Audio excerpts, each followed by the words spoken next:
e4 e5 ublack, then usudlala i-knight attacking le pawn yakhe ese-center azokwazi ukuthi ayidefend naye ayidefende nge-knight, then bese udlala i-bishop kuyophina le knight edefende le pawn elise-center. Le ibizwa nge-Ruby Lopez, but le trap engifuna ukukhombisa yona i-right kakhulu uma usadlala nabantu maybe below 1.5 in rating. Okay, la senzani udlala i-knight attack ipawn lakho elise-center nawo ongali-attack deal, ungalidefenda leli pawn but kule trap awuzulidefenda uzovela ukhasele. Definitely low rated players azothatha i-knight ashaye le pawn, uzobe mayishaya le pawn yakhe ese-center uzobe usufaka manje ini i-rook, uzobe usufaka i-rook uku-attack-a le pawn le knight yakhe ese-center. First thing umuntu azoyenza la uzomuva i-knight yakhe, kubalekisa i-knight le ukuthi ungamane ushaya ipawn leli elingemuva not i-knight because i-knight ipiece enkulu, uzobalekisa i-knight but ngendlela yokuthi u-attack-e i-bishop lakho, uzobona le knight yakhe i-attack i-bishop. So thina esizokwenza la sizoshaya le pawn leli elise-center elidefendiwe kodwa i-knight ngoba sinama-piece awu-2 esizoshaya ngawo la, soshaya nge-knight. Isikhathi esiningi la players will prefer ukuthi ayoshaya i-bishop because mayishaya nge-knight, i-knight yakho uzoyishaya nge-rook bese akazi ukuthola lutho, but mayishaya i-bishop kubukeka ngazathi uthola i-piece nje for free.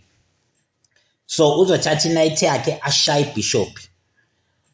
Notice-ke ukuthize la ukuthi uma ungamove i-knight yakho la kuzoba khona u-check. So what's the best way ukuyimove? Ukuthi ushaye i-knight leya uthi check, i-rook ithi check kwi-king but i-rook i-knight yakho leshaya i-knight i-attack i-queen. So any move azoyenza noma ngathi ufaka i-queen ngaphambili lapho ukublocker le check, still uyakwazi ukuthi uyishaye nge-knight, noma angafaka i-bishop uyakwazi ukuthi uyishaye ngayo i-knight, okusho ukuthi la definitely kunesiqiniseko sokuthi uzowina i-queen because uzoyishaya njengamanje mayibhala nge-bishop kanje, you still taking i-knight yakho ushaya i-queen, usuwine i-queen and the game kuzoba lula ukuyiwina. Ake sithi-ke akakwenzanga konke lokho, asihlehle kancane siye la ekuthenini uma decide ukungayishayi i-bishop, mhlawumbe eyibona lento ukuthi uzoluza i-queen, ashaye manje ashaye i-knight yakho nge-knight yakhe.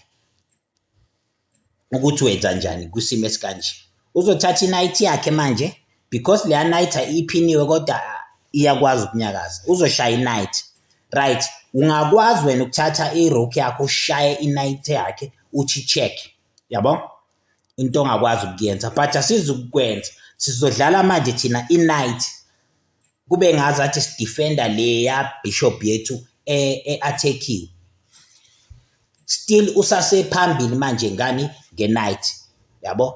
So the first thing umuntu azoyenza la ucabanga ukuthi kambe kwathiwa kwi-chess umuntu ufana asheshe develop akhasele, so uzoshaya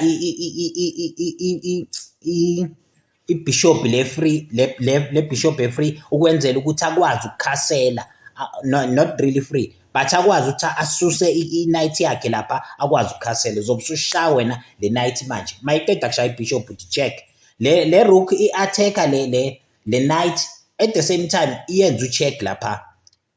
The best move to play angakwazi ukuthi ayenze ukudlala i-bishop avale lo check. Kulindelekile ukuthi uzodla le knight manje ukuze ukwazi ukulinganisa ama-piece asuwaluzile, but la kule trap awuyidli i-knight. Okwenzayo futhi ukuthi uphinde udlale i-knight u-attack le ya bishop ablocke ngayo, uthatha i-knight yakho ungadli i-knight kodwa but umove, uthatha i-knight uyibeke lapha ku-d5 attacking in manje i-bishop le eblock check. Nala ngiyakutshela into azoyenza umuntu ukuthi avele akhasele because uyabuka ukuthi okay ayikanayo ipiece yokudefenda leya bishop esi-attack-wa ama-piece amabili, so the best thing to do ukukhasela, he will just castle.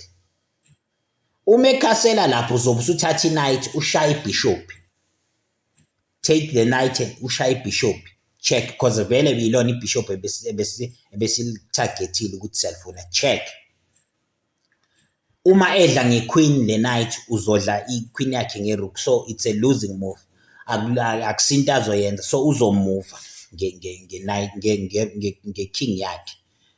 La ungakwazi ukuthi ushaye iknight le, but mawushaya iknight nayo udla iknight, so the best move ukumove iqueen, u-attack, wenze i-attack futhi.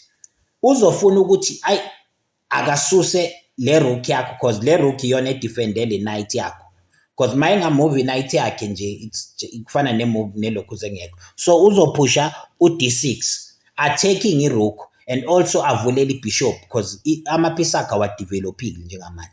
Your best move akusiko ukubalekisa irook, la sifuna ukuqeda igame, so uzothatha iqueen yakho ushaye ku-h7, yabo, and say check ngequeen, check. Akanayo enye imove angayenza ngaphandle ukuthi athathe iking yakhe adle iqueen. Kubukeka ngazathi uluzile futhi lapha, uluze the biggest piece ekhona ebhodini lakho, iqueen yakho. Mayithatha iking edla iqueen, then usuthatha irook uyimova to h5, that will be checkmate. Uthatha irook uyibeka ku-h5 and say check. Ngenxa yokuthi knight ivalile zonke lezi ayipothe engakwazi ukubalekela kuzona iking, kusho ukuthi kuzobe sekuwu-checkmate. I-trap emnandi kakhulu ongawina ngayo amagame amaningi, especially uma usadlala nabantu ne-rating esesephansi. Cela ulike, subscribe, soqhubeka sikukhombise amanye futhi ama-traps nama-games nje ongawawina mawu-understand ama-lines nokuthi kuwina kanjani egemini ye-chess. Siyabonga kakhulu.